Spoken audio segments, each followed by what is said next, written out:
To understand how to change our habits for good, we need to understand how habits work on psychological and neurological levels. Habits are, for the most part, an automated pattern of behavior designed to conserve our brain's energy. The brain avoids constant analysis of conditions and possible responses when it finds itself in a familiar setting. On what basis does the brain know which practices are working? The brain always favors behaviors in which results come quicker and that produce the best result, assessed on subconscious level with the least amount of effort. That explains why it's so easy to get hooked on comfort, alcohol, or food. The subconscious part of the brain does not comprehend the concepts of good and bad in the same way as the conscious part of the brain. For our lizard brain, anything that saves energy is a good thing. For example, if we have two options, A, eat ready-made food in the cupboard, or B, think about what food we want, where to get the raw materials, how to cook it, and how long we have to wait for it to be ready. The animal in us always chooses the first simplest option. Why is this important to understand? Because we can gradually modify what the subconscious mind chooses. If we want to develop a habit that lasts, we have to figure out the way to make it as easy as possible to start and to lower the energy consumption of the desired behavior. Increase the benefits that come from that behavior. The same way, if we want to get rid of something, we should do it backwards, make it as hard to start as possible.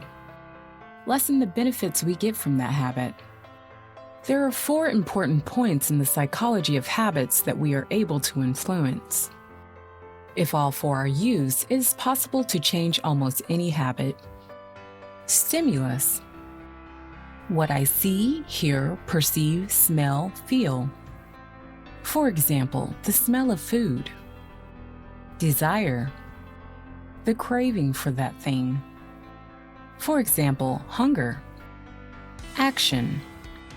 What kind of behavior is triggered? For example, going to the fridge. Prize.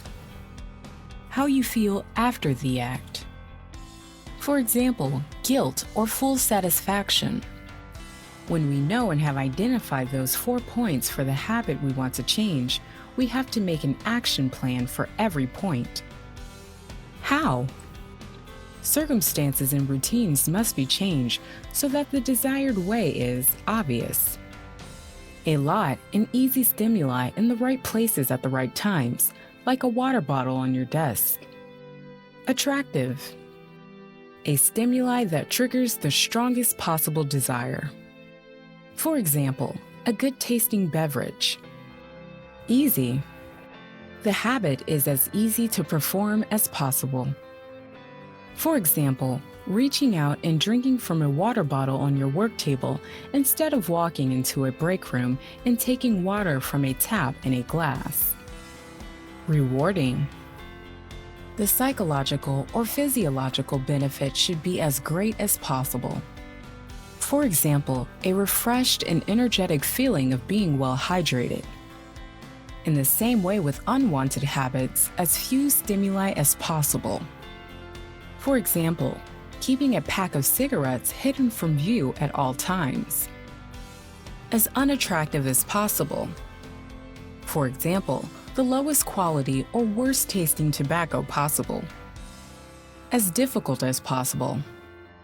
The tobacco is hidden in the car or waiting to be bought at the store, so it must always be retrieved from some distance away. As little rewarding as possible. For example, the physical malaise that comes from smoking a strong and bad-tasting cigarette, or give $5 away for every smoked cigarette as a donation to the political party you don't support. You get the point. Be creative in finding different ways and solutions, not in finding excuses. Creating new and lasting routines means putting these particular processes into practice. Habits do not change and are not created by willpower or desire, but only through the right systems in everyday practice. How long does it take to practice a habit in order for it to become permanent and automated? There isn't a definite answer for this because the time period is affected by so many variables spontaneously. More important than time is the number of repetitions. It is clear that something that is repeated once a year becomes a habit much more slowly than something we do every day. The takeaway from this chapter is that every habit can be stripped down to simple phases. Be mindful of those, identify them, and make an action plan to affect each one in a desired way. Of course, it also needs a desire to change on your part.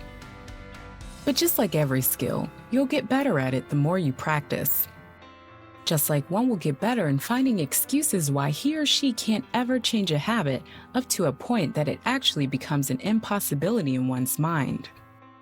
So however hard it is, just take the first step.